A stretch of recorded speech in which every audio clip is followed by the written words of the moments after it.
নমস্কাৰ বন্ধুসকল, আজি আকৌ এটা গুৰুত্বপূৰ্ণ ভিডিঅ'লৈ সকলোকে স্বাগতম জনাই আৰম্ভ কৰিবলৈ লৈছোঁ 4 ইয়াৰ আণ্ডাৰ গ্ৰেজুৱেশ্যন প্ৰগ্ৰামৰ ফাৰ্ষ্ট ছেমিষ্টাৰৰ ইংলিছ ছাবজেক্ট ফাইনেল এক্সাম 2024ত হৈ যোৱা final exam question paper solution সম্পৰ্কে আলোচনা কৰিবলৈ। আপোনালোকে ভিডিঅ'টো শেষলৈকে চাই যাব। আৰু প্ৰথমে আপোনালোকে ইয়াতে চাব পাৰিছে 2024ৰ ইংলিছ পেপাৰ কোডটো দি আছে। তাৰপিছতে নেমটো দিয়া আছে। টোটেল মাৰ্ক আপোনালোকৰ 60 থাকিব। টাইম 2.5 ঘণ্টা দিয়া থাকিব। প্ৰথমে 1 নম্বৰ কুৱেশ্যন দিয়া আছে, answer the following as directed. 1 মাৰ্কৰ 8টা কুৱেশ্যন। প্ৰথম A নম্বৰ কুৱেশ্যনটো পঢ়িছোঁ আমি।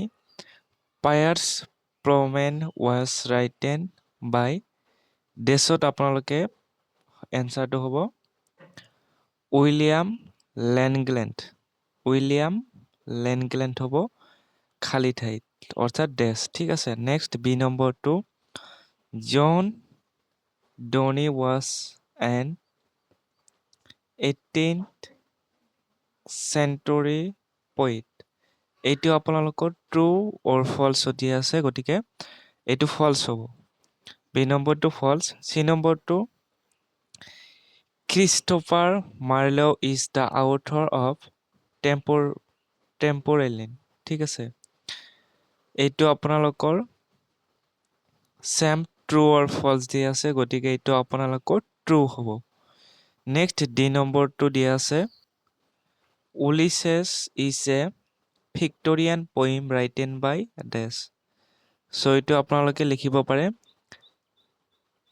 এলফ্ৰেড, ALFRED, এলফ্ৰেড লিখিব পাৰে। আৰু লৰ্ড টেনিছন বুলিও লিখিব পাৰে। এলফ্ৰেড লিখিব পাৰে, লৰ্ড টেনিছন বুলিও লিখিব পাৰে।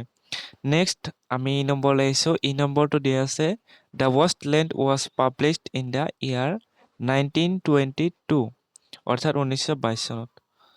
তাৰপিছতে নেক্সট কুৱেশ্যন এফ নম্বৰটো দিয়া আছে যে Seamus Heaney is a Victorian poet, true or false. এইটো ফল্ছ হ'ব। নেক্সট আপোনালোকৰ জি নম্বৰটো William Wordsworth and dash jointly authored lyrical ballads. এইটো আপোনালোকৰ খালী ঠাইটোত হ'ব ছেমিউৱেল টইলৰ কলেৰিটছ। ঠিক আছে। Samuel Taylor Coleridge. এইটো আপোনালোকৰ জি নম্বৰ এনচাৰটো। Next H number John Milton wrote Areopagitica. John Milton wrote Areopagitica. True or false দিয়া আছে, গতিকে আপোনালোকৰ এইটো এনচাৰটো হ'ব ট্ৰু। নেক্সট কুৱেশ্যনবিলাক আপোনালোকে চাই ল'ব, মই দেখুৱাই দিছোঁ। Any 6 of the following questions, যিকোনো 6টা লিখিব লাগে। যিটো আপোনালোকে কুৱেশ্যন পেপাৰখন চালে গম পাব অহা বছৰ কেনেকুৱা ধৰণৰ আপোনালোকৰ কুৱেশ্যনসমূহ আহিব পাৰে। তাৰপিছতে নেক্সট কুৱেশ্যন লৈছোঁ 3 নম্বৰ ৰাইট শ্বৰ্ট নোট লিখিব দিয়ে 5 মাৰ্কৰ 4টা। নেক্সট 10 মাৰ্কৰ 2টা লিখিব লাগে। অপশ্যন বহুত কেইটা দিয়া থাকে, যিকোনো 2টা লিখিব লাগে 10 মাৰ্কৰ। গতিকে আপোনালোকে চাই ল'ব। এইখিনি আছিল আপোনালোকৰ কুৱেশ্যন। গতিকে ভিডিঅ'টো ভাল লাগিলে শ্বেয়াৰ কৰিব, লাইক কৰিব আৰু চেনেলটো ছাবস্ক্ৰাইব কৰি ল'ব।